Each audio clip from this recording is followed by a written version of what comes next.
say we go get light and power. Them hustle so they can't get the power. But now they know they do anything.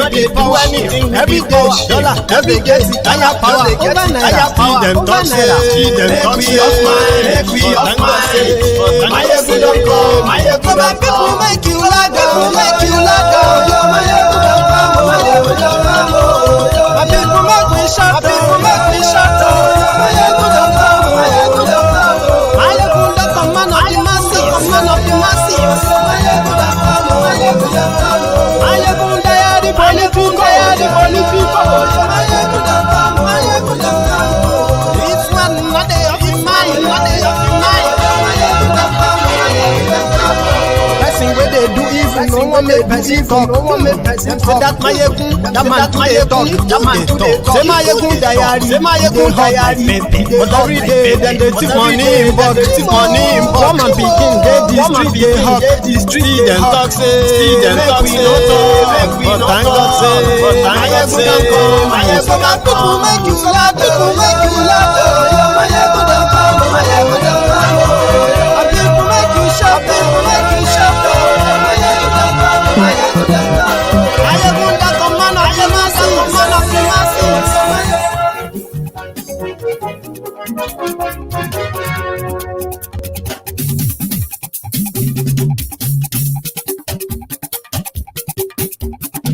Hello there.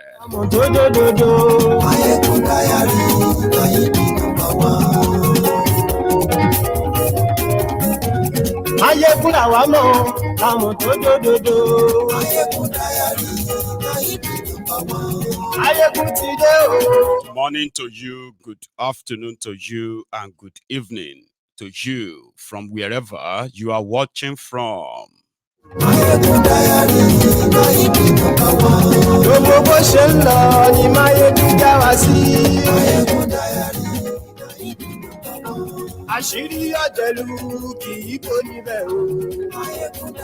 Thank you so much for joining me from wherever you are watching from once again. Please share this broadcast.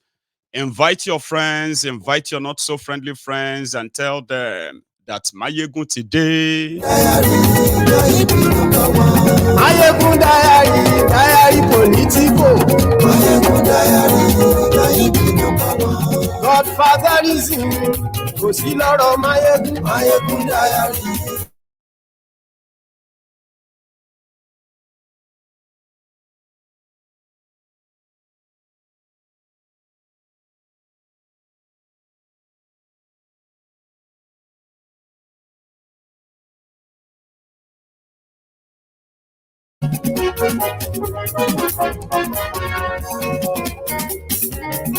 Àní ẹ̀sùn ràkì.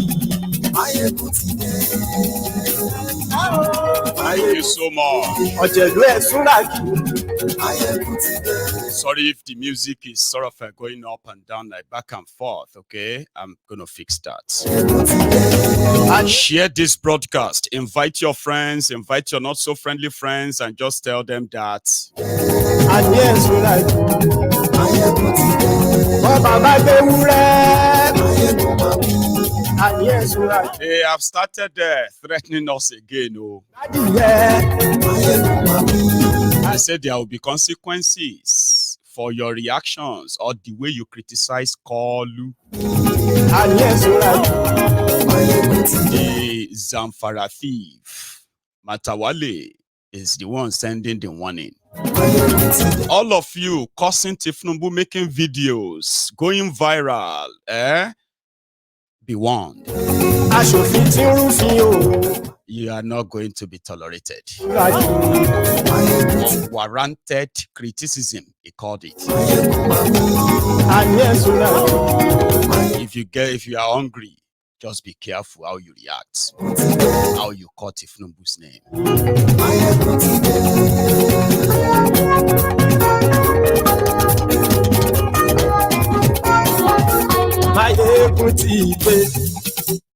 Today, don't worry about the music now, okay? So sorry for the late start once again, and I bet some of you are kind of getting used to that now, because transferring equipment from one place to another same day can really be tedious. Well, thank you very much for joining me again tonight.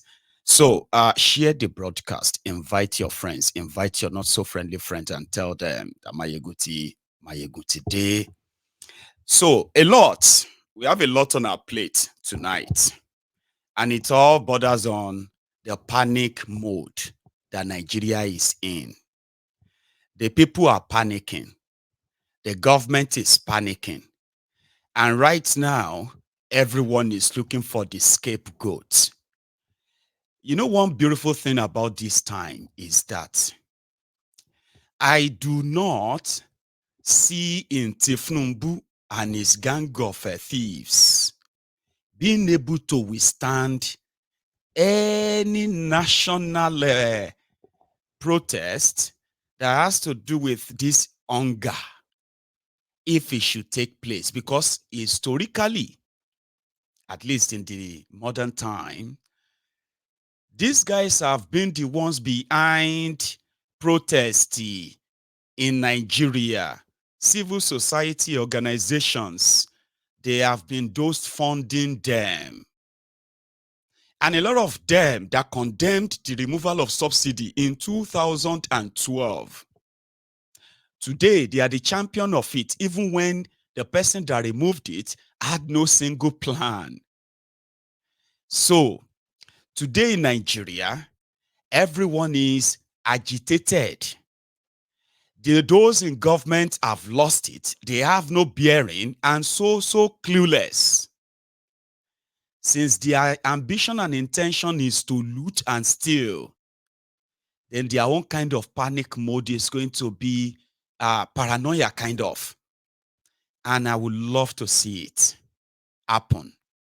The first time a near national protest could have taken down these ridiculous criminals of APC, Egbekegbes, and their murderous, ruinous regime under Boko Haram was EndSARS. It was so powerful that if it was to have gained a national coverage, these people would have been history now. Some of them probably would be dead or in jail. Others would probably be in exile. But that wasn't successful because they were able to muzzle everyone out. And yes, divide and rule also played a very good role. But you know something now? The second time this, and I remember how shook they were.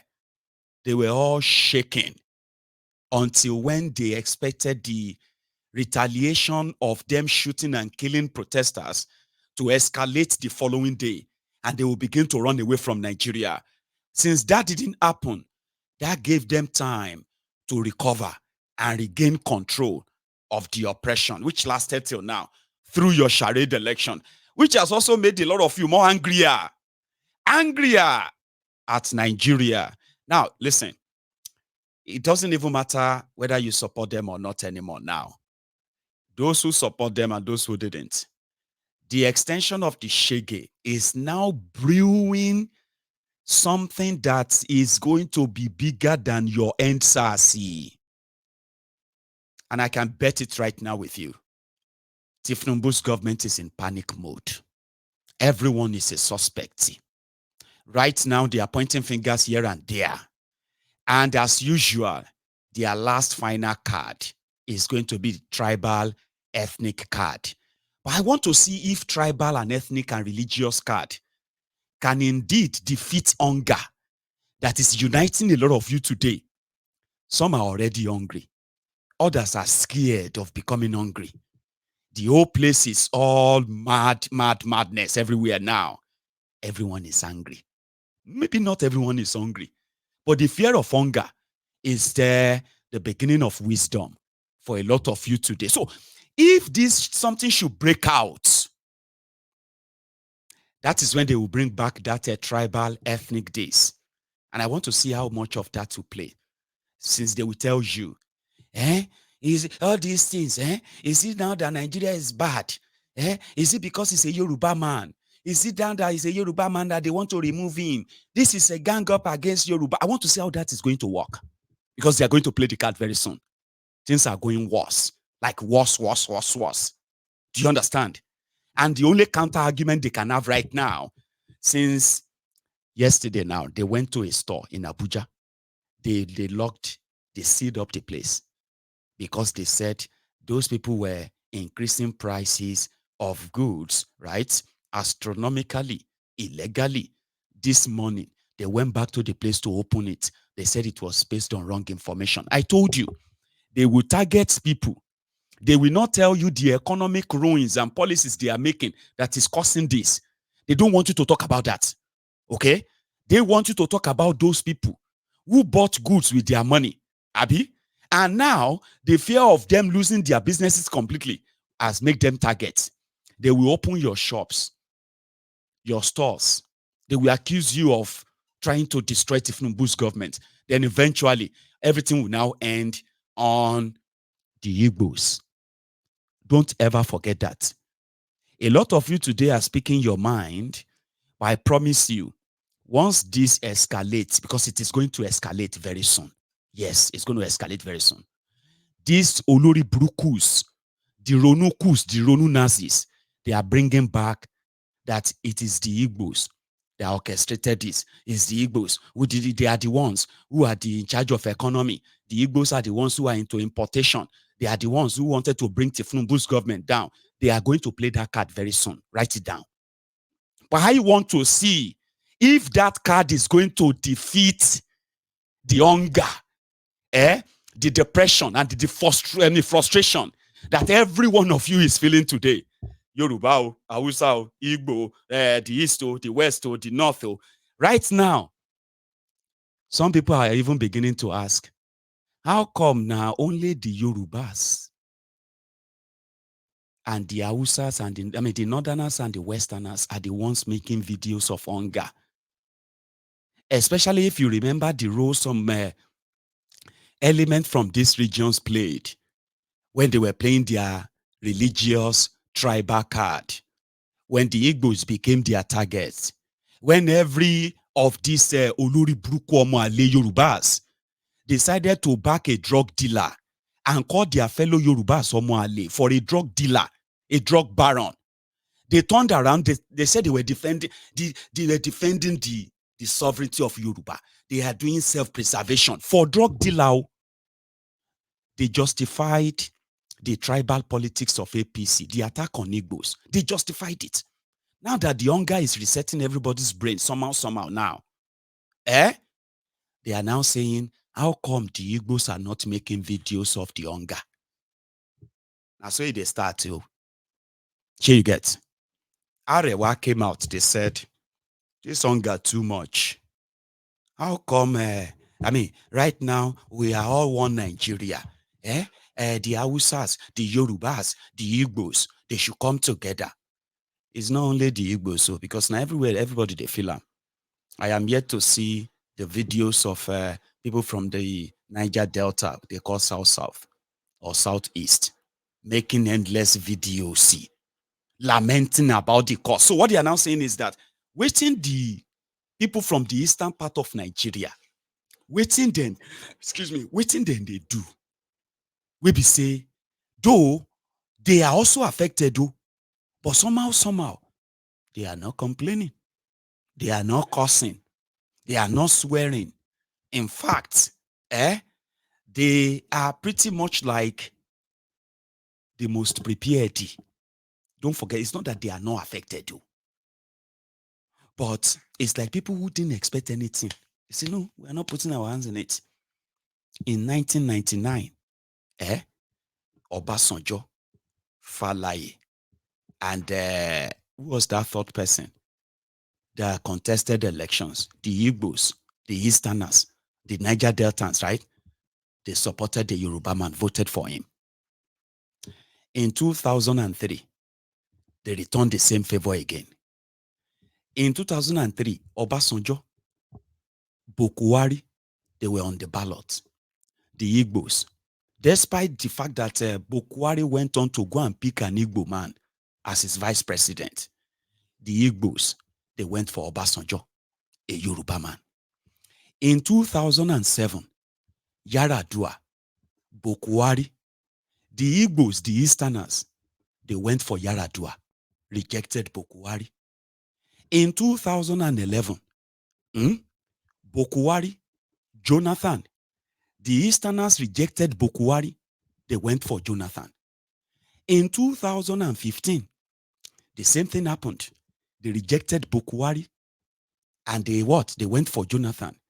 Since 1999, when it comes to national politics, only the Igbos have actually shown interest in the national development by choosing people who indeed, at least to some extent, show that they are capable to be called national leaders, not regional champions.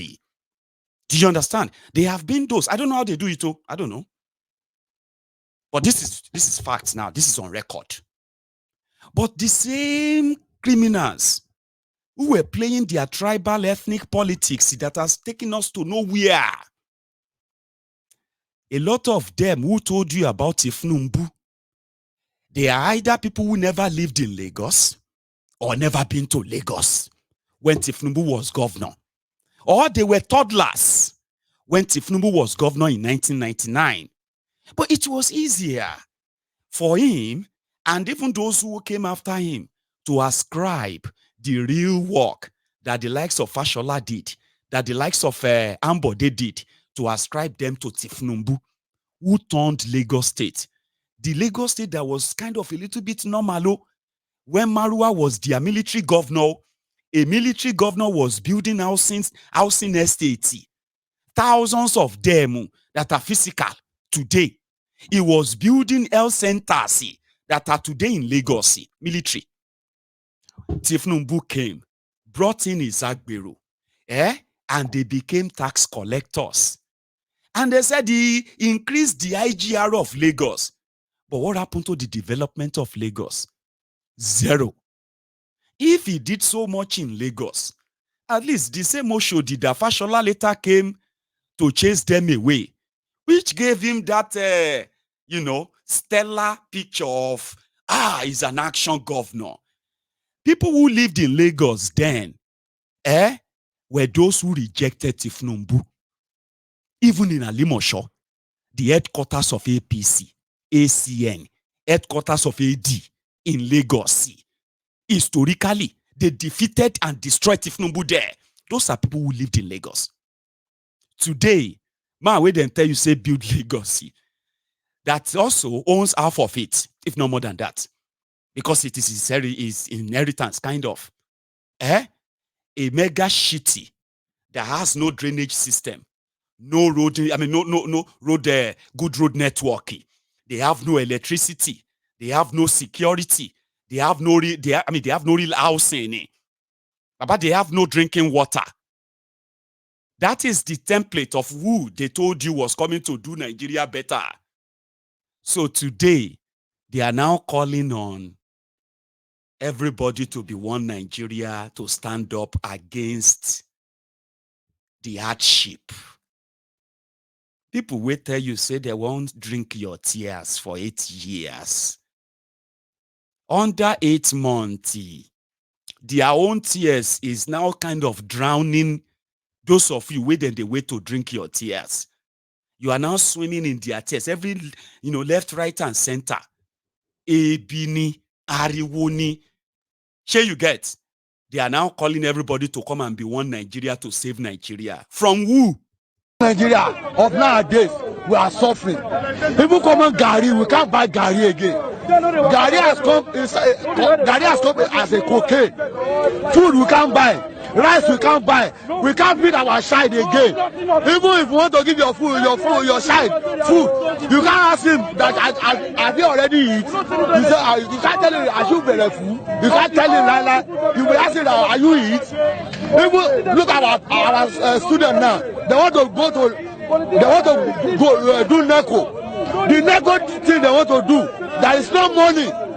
We don't have money to give them to do the NECO exam. No anything. All our child, we put something on their head to sell up and down so that we will get money to eat. So people got motor, car, they use the car to carry passenger up and down because there is no money. To buy fuel is a problem. To buy clothes is a problem. To buy food is a problem. To get money is a problem. Another person carry rope to hang his neck and kill himself because of suffer. This suffer is too much. The suffer is too much. You know, there's something about, quickly, sorry, a little digression, sorry. Why we are here, and everyone is trying to kind of join on Facebook. Do you know what Facebook did? Facebook just removed everybody watching the video, the broadcast, this broadcast on Facebook. Even though the broadcast is still live, but they did not allow anybody to watch it. How is that? I'm going to put that back on that same Facebook. You know what I mean? So people are now calling. Let us all come together and defend Nigeria. Oh yes, all of us will just die. Stop mocking people because they voted for Tinubu. They did not know that it's going to be like this. They did not see it coming. Let us all come together. As for the Northerners, they are now threatening that they can no longer control their people, the hunger too much. The same northern cleric who told you that in Islam, when you have a Muslim as your leader, there will be peace, progress, and prosperity. Now, if you now have two Muslims in charge of your country, you are the luckiest alive. They were telling their mumu zombies in the Sharia North. However, you remember that guy that was following Sheikh Osama bin Gumi around? They even came down to Yoruba land to come and condemn Sunday Igboho and Yorubas for saying we are going to stand up against the Fulani terrorists that are ransacking and ravaging our areas. You remember that guy? Anyway, I'm going to ask you to ignore the messenger. Just take a listen to his message by telling us that from what they know is cooking in the north, it be like say Tinubu don't even understand this hunger. It be like say Tinubu no know waiting they come. Meanwhile, they are also asking especially the Igbos, Igbos, we all need to kind of ignore the past. Let's forget the past. Let's come together and face this thing because this country is our own. Really? Igbo cannot be your president, but Igbos can come and do zobu with you, Abi, in the name of Nigeria, so that when you are done, you can have somebody to scapegoat and say, now the Igbos cause harm. So the Igbos are asking people not to join any protest anywhere now. No go tell them, say you do military, they plan coup, you go join them. No tell them, say that they do protest, organize this, you go join them. But you know something? I have something to say about that.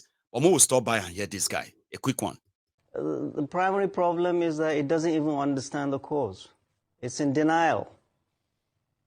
The primary cause of what we are going through today is the recklessness of this government and this president by suddenly removing fuel subsidy on the day he was inaugurated, without looking at the balance sheet of the country, without consulting, and without knowing what the problems are.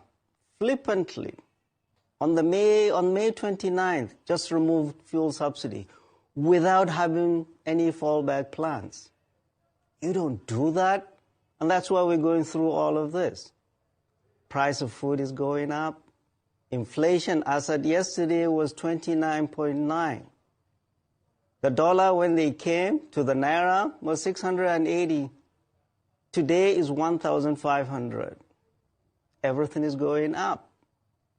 And they are surprised because they don't have a plan. And I said it from the outset that in August last year, that Tinubunomics is nothing but a very painful pill for everybody to die. And people are dying. This president started this policy before he even assembling his team. It clearly showed that the president was being advised by shadowy, armchair, theoretical economists that know little or nothing about the sufferings of our people. And we all know all this policy is just a prescription they got from the World Bank.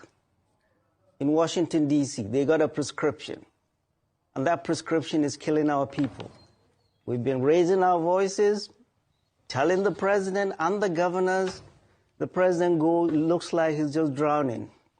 And the economic team, all they are doing is like flailing their arms as if they are drowning. I saw the three economic team the other day on TV at the National Assembly, and I was a lot more depressed than when it started. The Minister of Finance, the Central Bank Governor, and the FIRS boss. The honest truth is that they do not know how to get out of this mess. This self-inflicted pain they've put this nation through. They don't know how to get us out of it. And we are warning them. And we do not see what Martin Luther King referred to as the fierce urgency of now from this government to get us out of this mess. We are in serious trouble. Everything must stop. There is hunger in the land. Democracy means nothing to a hungry, angry, homeless man or woman.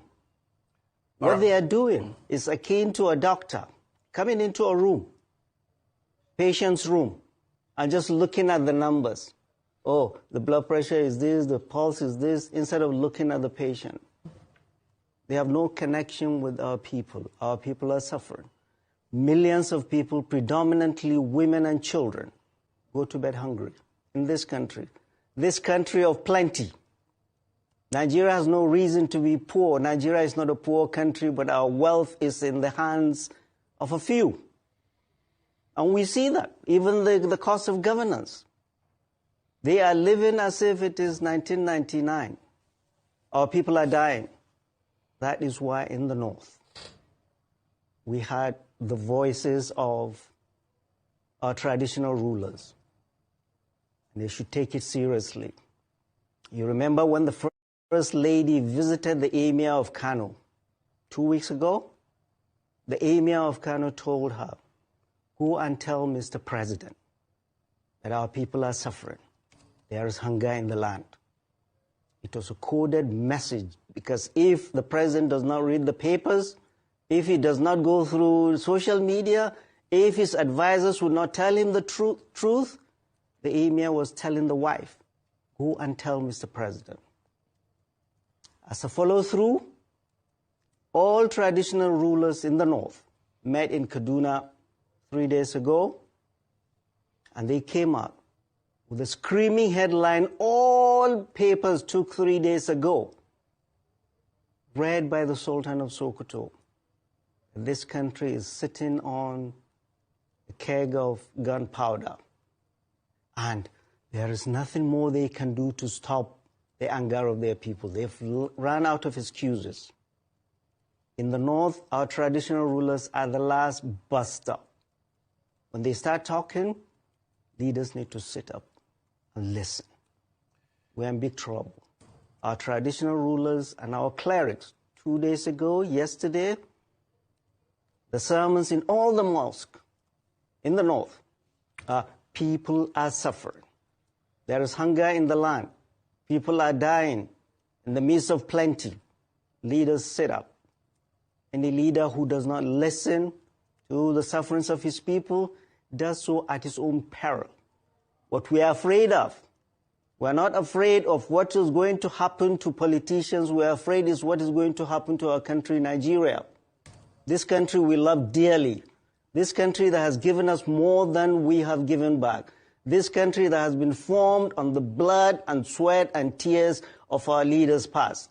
No. Oṣó ni, àjẹ́ ni, ẹlẹ́bọlóògùn ni, amániṣẹ́ni ni, afàìmániṣẹ́ni ni, wọ́n á fi yín sílẹ̀.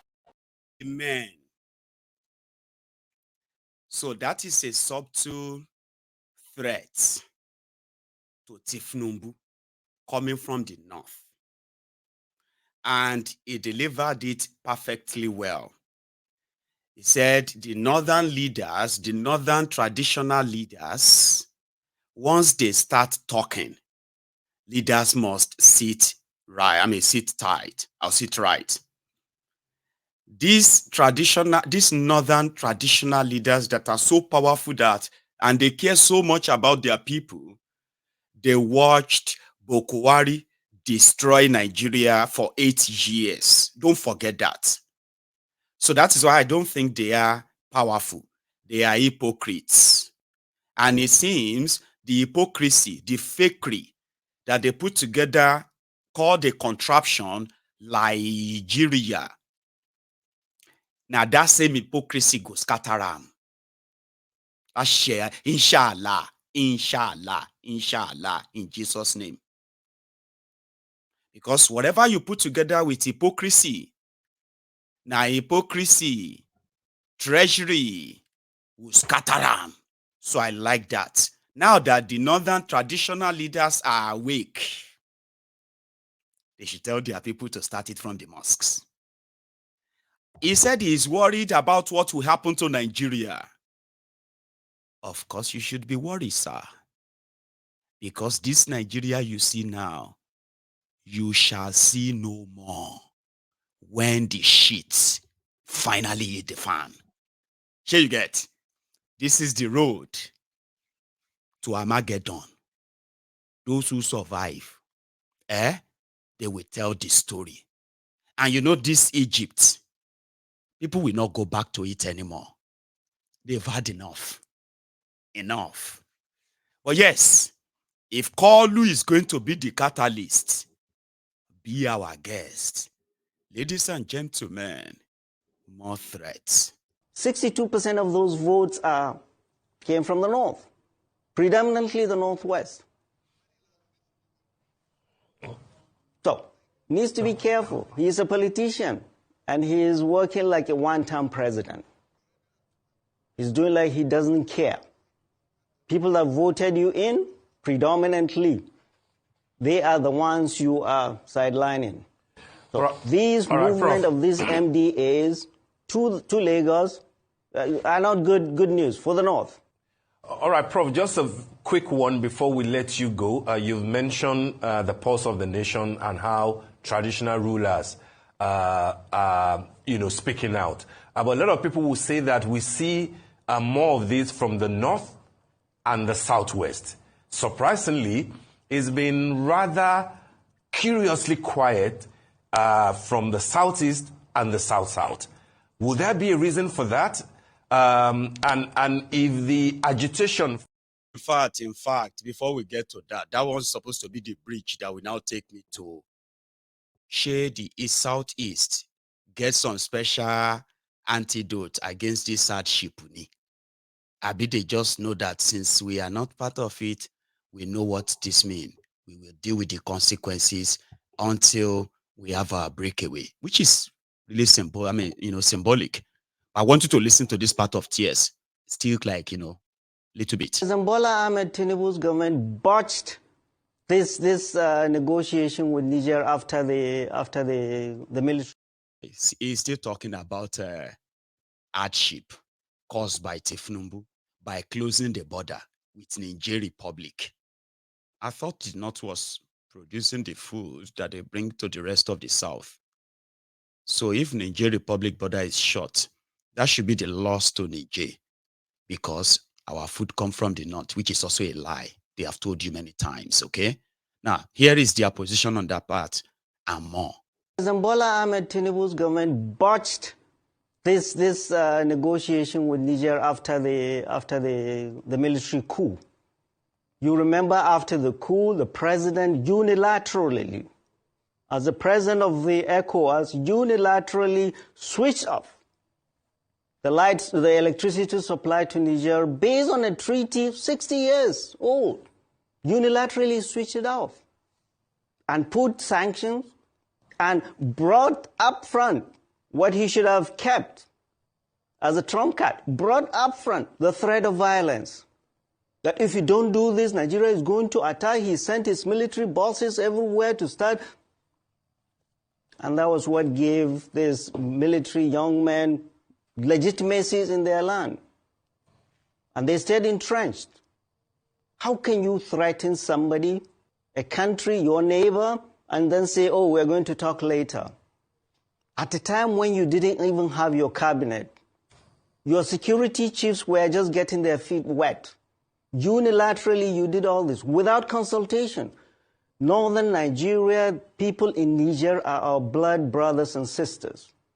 There are houses, Fulanis, Kanuris everywhere. The border is just artificial.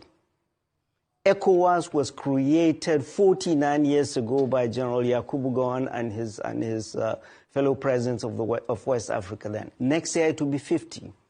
President Bola Ahmed Tinubu in 9 months has destroyed what was created 49 years ago, what has lasted 49 years. Because of lack of consultation, because of hubris. 7 states of the Federation in the north, from Kebbi to Borno, have borders, common borders with Niger Republic. People have been suffering. We have been screaming our voices and saying people have been suffering in these border communities because of closure of medicines were not going in, food supply was not going in. This is not the first time. There were several coups in Niger Republic. Leaders past navigated that and found a way to resolve it as big brothers. As big brothers. Now what he has done, this botched diplomacy, what he has done, it has pushed this young coups in Niger and Mali and Burkina Faso. Say, we are leaving. How can you be at peace? How can you sleep with your 2 eyes closed when you're fighting with your neighbor? Niger is not only related to us linguistically and by heritage, but security-wise, they play a pivotal role in securing Nigeria and in helping fight banditry and Boko Haram in the northeast. And they are part of the multinational joint task force. You didn't consider all of that. You didn't consider the impact on your citizens. You just did what you did. And now all of a sudden, when these 3 soldiers say, we are leaving, we are not interested in ECOWAS, oh, they are running after them. So it was wrong. We are in more difficult security situation with Niger and Mali and Burkina Faso out of the ECOWAS than when they were in. Democracy, diplomacy must continue to bring them back in. The threat of violence is not the right thing to do. Sanctions should be lifted and diplomacy continuing because our people in the border states are suffering. Primary responsibility of President Bola Ahmed Tinubu is not ECOWAS but to his citizens. We've been telling him, we the citizens in the 7 border states, our people have been suffering. He wasn't listening. So you have problems with international diplomacy. You have problems internally with your economy. People are suffering hunger, and you have insecurity, and you're not listening to people. There are too many things for any president just 8 years into his government. Step back, Mr. President, consult widely, open the treasury, bring in food as an emergency, flood the market, and feed our people. That's the only way to find respite. Bring temporary peace in this country before your economic team sort themselves out. Because to be honest, they need to be humble enough to ask for help. They need to be humble enough to ask for help. I don't see them doing it the way, it's all talk, talk, talk, talk. Big grammar will not do it. Consult widely. We cannot continue this way. People are suffering. The Naira is deteriorating every day. Inflation going everywhere.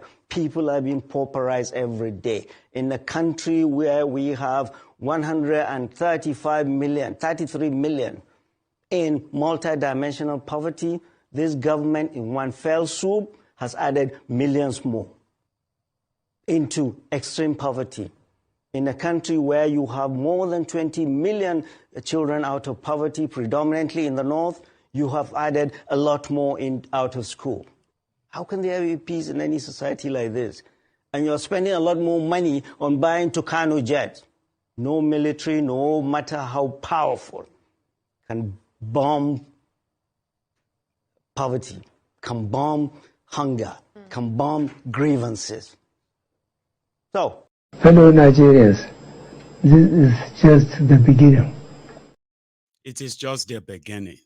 Okay? Now that's going to take us, you heard him there, is so passionate. Now, mind you, listen to this. He's very right. Everything is said about Tinubu's, what do you call it? Tinubu's irrational decision making that aggravated the issue between Nigeria and Niger. Okay, he's very right. But from his own perspective and his connection to it, it's not because that Tinubu made that wrong diplomatic decision, which has escalated to what it is today without considering all factors. Okay, that's not that. He's more angry and unhappy because Tinubu has put a wedge between him and their cousins in Niger Republic. These 7 northern states he mentioned are Sharia states in Nigeria, including Sokoto, Katsina. So what they have done is that Nigeria money is being ferried to run Niger Republic. There are evidence of that. They even plan to put Nigeria on a perpetual indebtedness by constructing a rail line from Kano to Maradi in Niger Republic, all footed by Nigeria. Do you understand? So that particular one is more personal to him. It's more personal. That if they have a lot in common with their brothers in Niger. Niger is supposed to be an independent country, of course, but you cannot really differentiate who is Nigerian, who is Nigerian, because you see Nigerians with Nigerian passport, Nigerian voters card, Nigerian bank account, Nigeria this or that. You get what I mean? Like, it's just a walk-in, walk-out. So for Tinubu to come in and do all of that to them without considering all he mentioned, it's more personal to him. So all of this has been that everything Tinubu represents is chaos, poverty, and chaos, poverty, and on like that. And this is going to spell Tinubu's doom. Now let's go to that question about the Southeast. They rejected APC with all of their strength. But nevertheless, they continue to muzzle them and drag them into this Nigeria. Here is that question and his answer. Meanwhile, thanks to the Arise News for these clips, okay? And sorry for the, the poor picture. If you really want to watch the full interview or the full conversation, go on to the Arise News on YouTube. You will see that there, and it's more clearer and better. Get that? I need the volume. So I need the voice more than the image, okay? Now listen to this. 62% of those votes came from the north, predominantly the northwest. So, needs to be careful. He's a politician, and he is working like a one-term president. He's doing like he doesn't care. People that voted you in, predominantly, they are the ones you are sidelining. So these movement of these MDAs to Lagos are not good news for the North. All right, Prof, just a quick one before we let you go. You've mentioned the pulse of the nation and how traditional rulers are, speaking out. But a lot of people will say that we see more of this from the North and the Southwest. Surprisingly, it's been rather curiously quiet from the Southeast and the South-South. Would there be a reason for that? And if the agitation for better governance continues in the North and in the Southwest, which ordinarily ought to be pro the president, do you think that there is a political implication for the president in all this? Very, very briefly, sir. Yeah, I honestly don't know why the Southeast is quiet, uncharacteristically quiet. But then the president needs to find out. The North is where I know where I live and my heritage is. The silence in the North is more lethal than the noise anywhere else in the country. And the president needs to listen to that. The silence from the North, from the people of the North, in spite of all the sufferings they're going through, it's more lethal than people coming out. We are going into the month of Ramadan. People are going to pray. We urge the president buy food and flood the market and feed the people before things get too late. The whole country is suffering. There is hunger in the land. Nuisance lele. Nuisance lele. You see how important he feels of himself. I was going to come to that before, you know what I mean, but now let's talk about it. If the eastern part of Nigeria is quiet, I don't know why. But you see, when the north is quiet, despite what they are going through, that is more dangerous for this country. If you don't want this country to burn, you need to buy food and feed the north now. If others are quiet or they are out there or making noise, he said, all of them combined cannot match if the north should show their anger. Oh my, show anger you weary. No, they threaten anybody. I know they buy food for anybody. Call you, no buy food for anybody. Everybody go do Ramadan.